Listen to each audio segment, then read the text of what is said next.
या सगळ्या बातम्यांचे अपडेट्स आपण बघणार आहोत आणि सुरुवातीला बातमी बघणार आहोत अहमदनगरमधली, कारण इथल्या MIDC मधल्या सन फार्मा या कंपनीमध्ये भीषण आग लागल्याचं कळतंय आणि दुर्दैवाची बाब म्हणजे आगीमध्ये एका अधिकाऱ्याचा होरपळून मृत्यू झालाय अशी माहिती समोर येतेय। सध्या आगीवर नियंत्रण मिळवण्यात यश आलंय असं देखील कळतंय।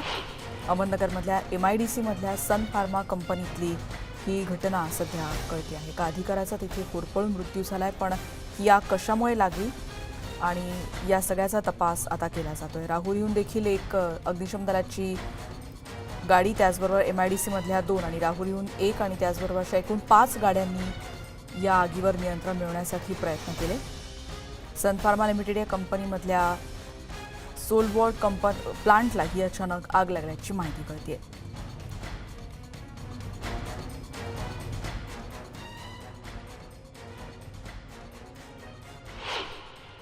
सन फार्मामध्ये जी घटना घडलेली आहे ती अत्यंत दुर्दैवी आहे। एवढ्या मोठ्या मल्टीनॅशनल कंपन्यांमध्ये जर अशा घटना घडत असतील तर त्या अतिशय दुर्दैव आहे। कंपनी प्रशासनाने या सगळ्या घडामोडीवर मयत व्यक्तींवर काहीतरी त्यांचं पुनर्वसन करावं, भरपाई द्यावी आणि अशा कोणत्याही प्रकारच्या गोष्टी घडू नयेत, असा अनुचित प्रकार घडू नये याचा कंपनीने कठोर विचार करून याची अंमलबजावणी करावी। या पुढच्या काळामध्ये कंपनीने या ठिकाणी सुरक्षा वाढवली पाहिजे आणि येथे खेड्यापाड्यामधून जो कामगार या ठिकाणी येतो त्याच्या सुरक्षेची जबाबदारी या ठिकाणी घेतली गेली पाहिजे अशी आमच्या सर्व ग्रामस्थांची या ठिकाणी विनंती आहे। काल ज्यावेळेस ही घटना घडली त्यावेळेस माझं घर या कंपनीपासून 100 मीटर अंतरावरती आहे। अक्षरशः सकाळपर्यंत आम्ही त्या ठिकाणी अजून काही घडतंय का, कुठं वायू प्रदूषण होतंय का, सर्व गावामध्ये भीती निर्माण झालेली होती। या संदर्भात आपण अधिक माहिती घेणार आहोत। साहेबराव कोकणे आमचे प्रतिनिधी आता आपल्या सोबत आहेत। साहेबराव, अत्यंत दुर्दैवी घटना म्हणायला हवी आणि ज्याच्यात एका कर्मचाऱ्याचा देखील मृत्यू ओढवल्याचं कळतंय। कारण कळू शकलंय का आणि आग पूर्णपणे नियंत्रणात यायला साधारण किती वेळ लागला? अधिक काय तपशील या संदर्भातला मिळू शकतोय? या सर्व प्रकरणामध्ये रात्री 9:30 वाजता ही आग लागली होती आणि साधारणतः ही आग लागली होती त्यावेळेस इतका मोठा आग झाला होता, कारण त्या ठिकाणी आग लागली होती त्या ठिकाणी अजून ज्वलनशील पदार्थ 3 टाक्या त्या ठिकाणी होत्या। जर कदाचित मोठी आग झाली असती तर मोठा अनर्थ या ठिकाणी झाला असता, परंतु अग्निशामक बंब आणि इतर अधिकाऱ्यांनी याच्यामध्ये येऊन ती शमवली। पण याच्यामध्ये इथला जो अधिकारी आहे रावसाहेब माघोडे याचा दुर्दैवी मृत्यू झालेला आहे, त्याला जागीच जळून तो खाक झालेला आहे। या सगळ्या प्रकरणामध्ये अहमदनगरच्या MIDC पोलीस स्टेशनमध्ये गुन्हा दाखल झाला आहे, परंतु अनेक वेळा या सगळ्या प्रकरणामध्ये 2 ते 3 वेळेस घटना घडलेल्या आहेत। मागेही 2016 मध्ये या कंपनीमध्ये 4 माणसं मेली होती, त्या सगळ्या प्रकरणामध्ये अजूनही कुठे चौकशी झाली नाही। आजही या कामगार जो अधिकारी आहे त्याचा मृत्यू झाला आहे, याच्या चौकशीची मागणी होत आहे आणि ते ग्रामस्थ जे आहेत ते कायम भीतीखाली असतात की या ठिकाणी जेव्हा घटना घडते संपूर्ण गाव जागा असतं, कारण याच्यामध्ये गॅस गळती होण्याची शक्यता नाकारता येत नाही। त्यामुळे पूर्ण रात्र इथले 9 नागापुरा जे आहेत तिथल्या अधिकारी कर्मचारी ते ग्रामस्थांनी जे आहे ते रात्र जागून काढले आहे। या सगळ्या प्रकरणावरती ग्रामस्थांची मागणी केली आहे, या सगळ्या प्रकरणावरती कंपनीने काहीतरी परमनंट सोल्युशन काढावं जेणेकरून तिचा बळी जाणार नाही आणि या पुढल्या काळामध्ये ही घटना घडू नये असं बोलत आहे। मी सकाळी 9 वाजल्यापासून कंपनीचे अधिकारी जे आहेत त्यांच्याशी संपर्क करण्याचा प्रयत्न करतोय, पण अधिकारी फोन उचलत नाही। आमची जेव्हा गेटवरती गेलो होतो जेव्हा आमची मीटिंग चालू आहे, या सगळ्या प्रकरणावरती काहीतरी कंपनी लपवते हे मात्र निश्चित आहे। साहेबराव, जसं आता आपण उल्लेख केला तर की एका अधिकाऱ्याचा मृत्यू झाला, आणखीन कोणी जखमी आहे का किंवा त्यांच्या तब्येतीविषयी किंवा गॅस गळतीचं प्रमाण काही होतं का किंवा त्याच्यामुळे कोणाला इजा झाली होती का? आणि मुळात ही आधी जसं देखील म्हणाला तुम्ही की आधी देखील अशाच पद्धतीची दुर्घटना घडली होती, त्याचं कारण काय होतं आणि त्याच्यातून अशा रीतीनं परत घटना होऊ नये यासाठी काही करण्यात आलं होतं का? त्यावेळेचा अहवाल काही होता का? या सगळ्या प्रकरणामध्ये 2016 मध्ये घटना घडली होती, त्यावेळेस 4 लोक या सिलेंडरचा स्फोट होऊन गेली होती। त्याच्या आधी या ठिकाणी 2 कामगार जे आहेत ते फक्त गॅस गळतीमुळे गेले होते आणि पुढल्या काळामध्ये या ठिकाणी गॅस गळती होऊ नये अनेकदा पत्रक ग्रामस्थांनी दिलेले आहेत, पण त्याच्यावर कुठली कारवाई झालेली नाही। या सगळ्या प्रकरणामध्ये आजही तो स्फोट झाला, या स्फोटाचं नेमकी कारण काय आहे हे समजू शकलं नाही। जो अधिकारी गेलेला आहे त्या अधिकाऱ्याचं आज संध्याकाळी तो श्रीरामपूरमधला आहे, त्याच्या अंत्यसंस्कार होतील, परंतु असे अजून किती बळी घेणार आहे कंपनी हा एक आहे, कारण मागचा एकही अहवाल पुढे आलेला नाही, त्याची कसून चौकशी होत नाही, म्हणून असे वारंवार अपघात घडत आहे। याच्यावरती कंपनी प्रशासन काय बोलते हे पाहावं लागेल, परंतु आज निष्पाप लोकांचा बळी जातोय हे मात्र अगदी खरं आहे. धन्यवाद साहेबराव या सगळ्या माहितीबद्दल. आणि आमचे प्रतिनिधी साहेबराव कोकणे सांगतात त्याप्रमाणे सकाळी 9 वाजल्यापासून ते या कंपनीच्या अधिकाऱ्यांशी बोलण्याचा प्रयत्न करतायत, त्यांच्या प्रशासनाकडून जाणून घेण्याचा प्रयत्न करतायत, पण त्यांना याविषयीची कुठलीही माहिती पोहोचू नये याची कंपनी काळजी घेताना दिसते. पण अशी काळजी कर्मचाऱ्यांची कधी कंपनी घेणार असा प्रश्न इथल्या ग्रामस्थांनी उपस्थित केला, कारण गॅस गळतीमुळे हे गाव कायम भीतीच्या छत्राखाली असतं. पुढची बातमी आपण बघणार आहोत नागपूरमधली, कारण खापरखेडा वीज केंद्राला लागलेल्या भीषण आगीमुळे कन्व्हेअर बेल्टसह केबल गॅलरी जळून खाक झाल्याचं कळत आहे. या घटनेमुळे खापरखेडा वीज केंद्राची वीज निर्मिती ठप्प झाली आहे. खापरखेडा इथल्या महाजेनकोच्या 210/4 मेगावॅट या वीज प्रकल्पात भीषण आग लागली. यामध्ये प्रकल्पातील कन्व्हेअर बेल्ट आणि केबल गॅलरी जळलेली आहे. ही आग जरी नियंत्रणात आलेली असली तरी या सगळ्यामध्ये चौकशीची देखील आता मागणी होती आहे. खापरखेडा वीज केंद्राची वीज निर्मिती देखील यामुळे ठप्प झाली होती. लाखोंचं नुकसान या आगीमुळे झालंय.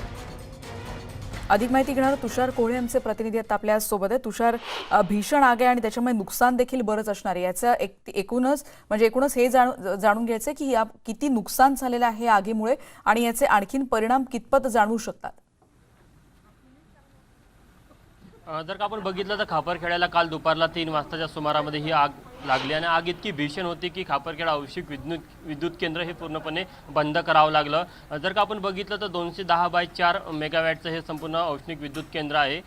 जरी या विद्युत केंद्र बंद पडल्यामुळे इतर राज्यामध्ये वीज निर्मितीवर कोणताही प्रभाव झाला नसला तरी मात्र खापरखेडा औष्णिक विद्युत केंद्रामध्ये जी भीषण आग लागली त्यामुळे लाखो रुपयाचं नुकसान झालेलं आहे. आता ही आग नेमकी कोणत्या कारणामुळे लागली याचा शोध प्रशासनाकडून घेतला जात आहे. आज सकाळलाच फायर ब्रिगेडचे अधिकारी तिथे पोहोचलेले होते आणि नेमकं आग कोणत्या कारणामुळे लागली याचा तपास केला जात आहे. मात्र एकंदरीत जर का बघितलं आपण तर जे मेंटेनन्समध्ये काही त्रुट्या होत्या त्यामुळे ही आग लागल्याचं बोललं जातं. मेंटेनन्सच्या त्रुट्यांमुळे कुठेतरी शॉर्ट सर्किट झालं आणि शॉर्ट सर्किटमुळे ही आग लागली. जी कन्व्हेअर बेल्ट असते त्या कन्व्हेअर बेल्टमध्ये दगडी कोळसा असतो त्या कोळशाला ही आग लागल्यामुळे मग संपूर्ण ही आग पसरत गेली. आग इतकी भीषण होती की संपूर्ण अग्निशमन दलाला ही आग विझवायला साधारण 5 तास लागले. म्हणजे दुपारला 2 वाजता लागलेली आग विझवायला साधारण 6 वाजताची वेळ लागली.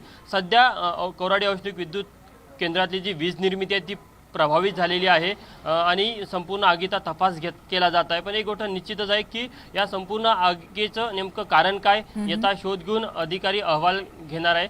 थोड्याच वेळाआधी ऊर्जा मंत्री नितीन राऊत यांनी माहिती दिली की ते देखील या घटनास्थळाची पाहणी करायला जाणार आहे. ते देखील या संपूर्ण घटनेचा आढावा घेणार आहे आणि नेमकं आग कशामुळे लागली याचा अधिकाऱ्यांकडनं माहिती घेणार आहे. तुषार, जसं तुम्ही आता म्हणालात की लाखोंचं नुकसान झालं, ज्याचा तुम्ही आता उल्लेख केला होता की कन्व्हेअर बेल्ट आणि केबल गॅलरी जळून राख त्याची झालेली आहे राख, पण या सगळ्याचा एकूणच निर्मिती प्रक्रियेवर आणि याचा पुन्हा एकदा ते बांधण्यासाठी किंवा त्याची दुरुस्ती किंवा हे पूर्ववत करण्यासाठी किती वेळ लागू शकतो या संदर्भात काही चौकशी होताना दिसते का, किंवा त्या संदर्भात काही माहिती कंपनीकडून मिळू शकली आहे?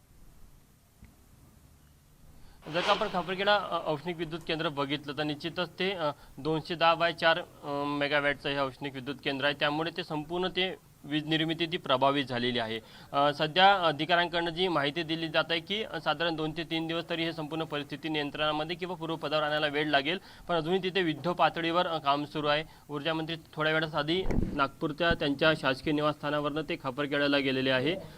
तिथे ती खापरखेडा औष्णिक विद्युत केंद्राच्या आगीची संपूर्ण पाहणी करणार आहे. पण एक गोष्ट निश्चित आहे की जे शॉर्ट सर्किट झालं, शॉर्ट सर्किटमध्ये सुरुवातीला छोटी आग होती, मात्र त्या संपूर्ण कन्व्हेअर बेल्टवर दगडी कोळसा असतो आणि तो औष्णिक विद्युत केंद्रासाठी वापरला जातो. त्याच दगडी कोळशाला ही आग लागल्यामुळे आग आणखी वाढत गेली आणि आगीने पुन्हा रौद्र रूप धारण केलं. या आगीमध्ये तिथे जे काही वायरिंग होतं, केबल होती, ती संपूर्ण जळून खाक झाली.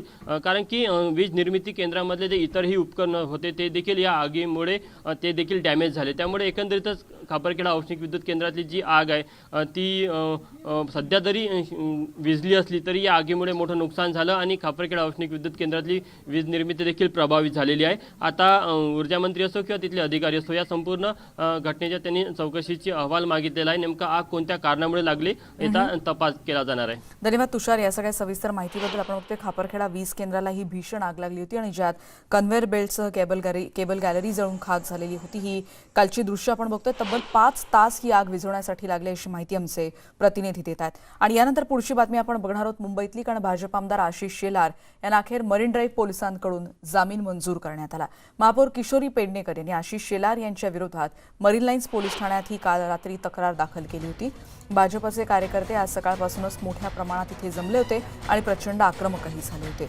यावेळी मोठ्या प्रमाणात शक्ती प्रदर्शन भाजपनं केलं आणि त्यानंतर भाजप आमदार Ashish Shelar marine drive police स्थानकात पोहोचले.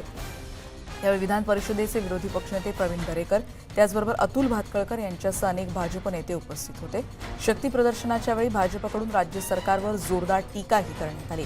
दरम्यान जामीन मिळाल्यानंतर शेलार यांनी माध्यमांशी संवाद साधला.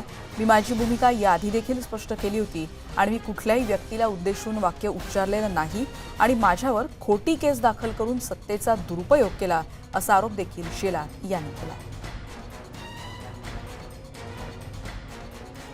कुठल्याही व्यक्तीला, महिलांना, महापौरांना उद्देशून त्यांचं नाव घेऊन हे वाक्य उच्चारलं नाही. व्यवस्थेच्या विरोधात आक्रोश हा अंगावर आल्यावर त्यापासून लपवण्यासाठी स्वतःच्या अंगावर ओढून घेण्याचं काम शिवसेनेच्या सोशल मीडियाच्या लोकांनी केलं आणि जी केस बनूच शकत नाही ती केस बनवण्याचा प्रयत्न त्यांनी केला. आम्ही कायदा सुव्यवस्था मानणारे आहोत, न्यायिक व्यवस्थेला पाळणारे आहोत आणि त्यामुळे जो काही खोटा का होईना गुन्हा काल त्यांनी रजिस्टर केला, दाखल केला, त्याबद्दल मी जामीन घेतला.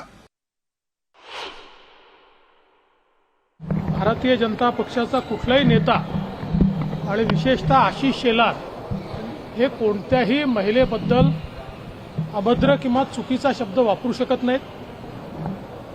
महापौरांबद्दल तर बिलकुलच नाही. काल त्यांची प्रेस कॉन्फरन्स किंवा त्यांचा जो काही प्रेस नोट आहे याचा अतिशय चुकीचा अर्थ काढून आणि त्यांच्यावर गुन्हा दाखल करण्यात आलेला आहे.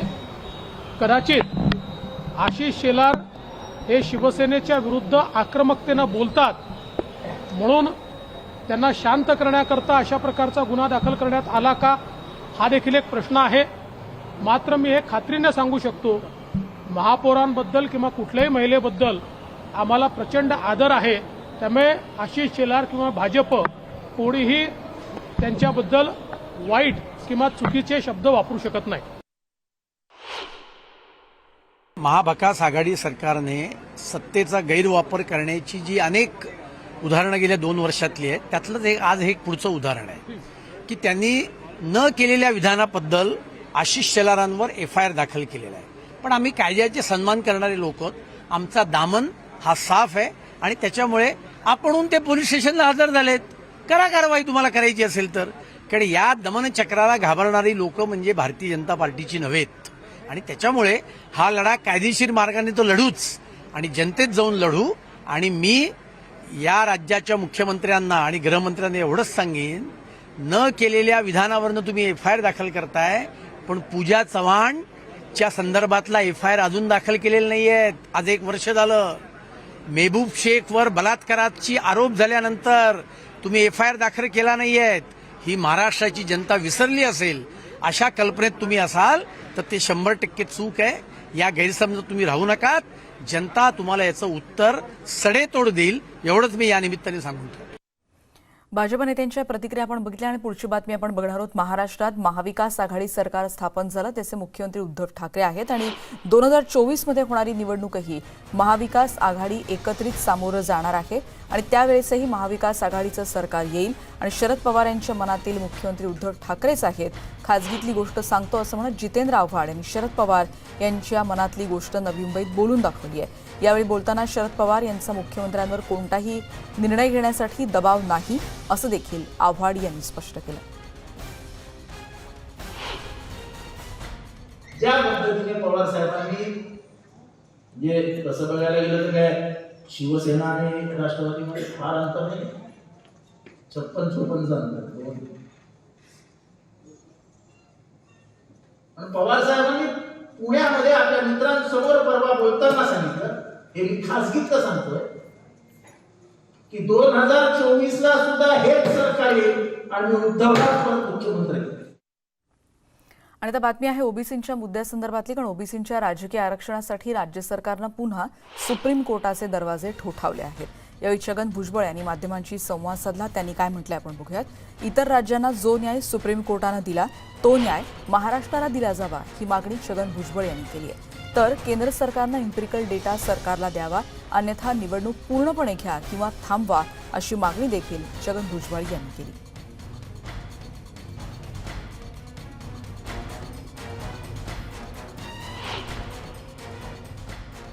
ओबीसीना आरक्षण नाही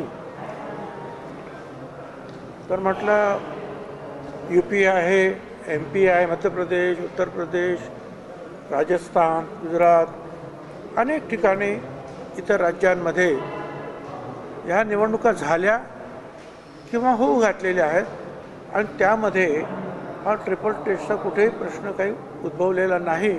असा अध्यादेश काढून त्यांच्या निवडणुका झाल्या आणि राज्याची आमची मात्र निवडणूक जी आहे ती थांबली. ते हे काही बरोबर होणार नाही. नंबर 1. नंबर 2, तुमच्याच कोर्टामध्ये गेल्या 2-3 महिन्यापासून आमची आणखीन एक केस चालू आहे. आणि यानंतर आपण बघणार आहोत संजीवनी या नेटवर्क 18च्या मोहिमेसंदर्भातली एक बातमी. हिमाचल प्रदेशची बातमी आहे, कारण हिमाचल प्रदेश सरकारसमोरची आव्हानं आता वाढत आहेत. एकीकडे लसीकरण अजूनही अपूर्ण आहे आणि त्यात कडाक्याच्या थंडीला तिथे सुरुवात झाली आहे आणि हेच सरकारसमोरचं मोठं आव्हान आहे, कारण थंडीत बर्फवृष्टीमुळे विकासावर परिणाम होतोय. नुकतंच हिमाचलनं एक विक्रम केलेला आहे. राज्यातल्या 100% नागरिकांचं पहिल्या टप्प्यातलं लसीकरण पूर्ण करणारं हिमाचल प्रदेश हे एकमेव राज्य ठरलंय.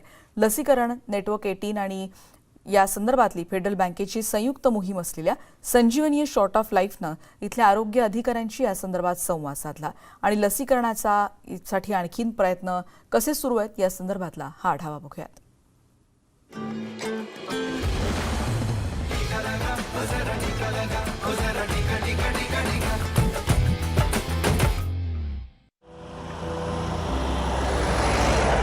डॉक्टर हितेन पाण्यात राज्य लसीकरण अधिकारी आहेत, ज्यांच्यावर हिमाचल प्रदेशमध्ये कोविड-19 विरोधात लसीकरणाची मोहीम राबवण्याचं काम देण्यात आलेलं आहे. डॉक्टर हितेन एका खास ध्येयानं संपूर्ण राज्याचा दौरा करतायत. तसं पाहिलं गेल्यास हिमाचल प्रदेश देशातील असं राज्य आहे ज्यानं आपल्या राज्यातील 100% नागरिकांना लसीचा पहिला डोस देण्याचा टप्पा पार केलाय.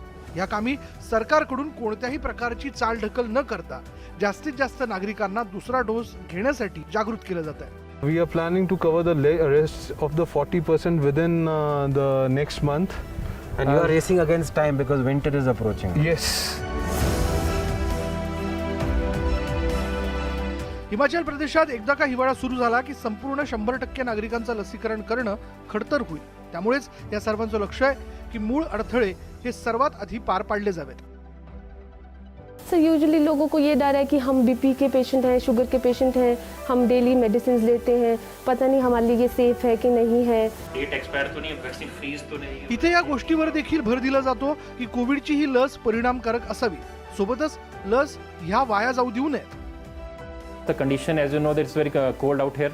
So if the vaccine is frozen, the vaccine is not to be used. Kullu जिल्हा हेडक्वार्टर्समध्ये सर्वात अधिक लक्ष हे जास्तीत जास्त नागरिकांना लसीकरण केंद्रापर्यंत घेऊन जाण्याचं आहे. Basically, we are trying to mobilize the people to the vaccination site. So, for that, we are trying to have different strategies in the districts.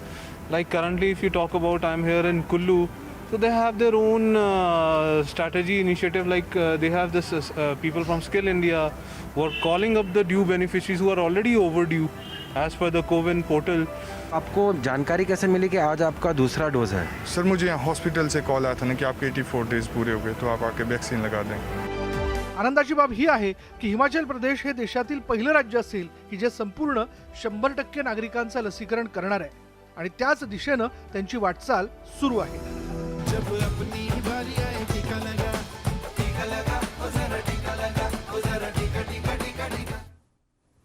आणि लसीकरणासंदर्भातल्या नेटवर्क 18 आणि फेडरल बँकेची मोहीम असलेल्या संजीवनी शॉर्ट ऑफ लाईफ लसीकरणाबद्दल जनजागृती करण्यासाठी कार्यरत आहे. भारतानं 125 कोटी इतका लसीकरणाचा मोठा टप्पा गाठलाय आणि त्यामुळे 12 डिसेंबरला देशासह संपूर्ण जग प्रथमच लसीकरणावर आधारित टेलिथॉनचा साक्षीदार होऊ शकेल.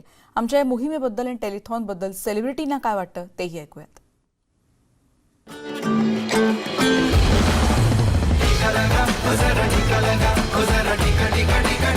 I would like to congratulate Network 18 and Federal Bank, who have started this campaign Sanjeevani, a shot of life.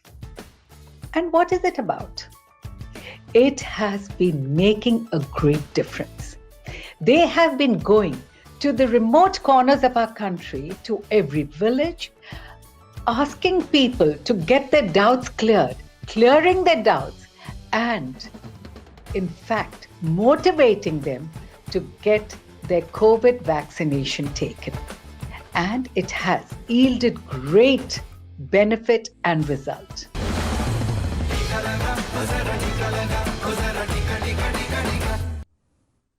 या सगळ्या बातम्यांचा आढावा घेतल्यानंतर बुलेटिनमध्ये आपण इथेच थांबणार आहोत. जाताना महत्त्वाची आठवण, मास्क आणि सॅनिटायझरचा वापर सुरू ठेवा, कारण कोरोना संक्रमण अजून कायम आहे. त्यामुळे तुम्ही सुरक्षित राहू शकाल मास्क आणि सॅनिटायझरचा वापर केल्यावर. फेसबुक आणि ट्विटरसह यूट्यूबवर देखील आम्हाला फॉलो करायला विसरू नका. तिथे या सगळ्या बातम्यांचे अपडेट्स तुम्हाला आणि व्हिडिओज देखील पाहता येऊ शकतील. बातम्यांच्या अपडेट्ससाठी पहा फक्त न्यूज 18 लोकमत.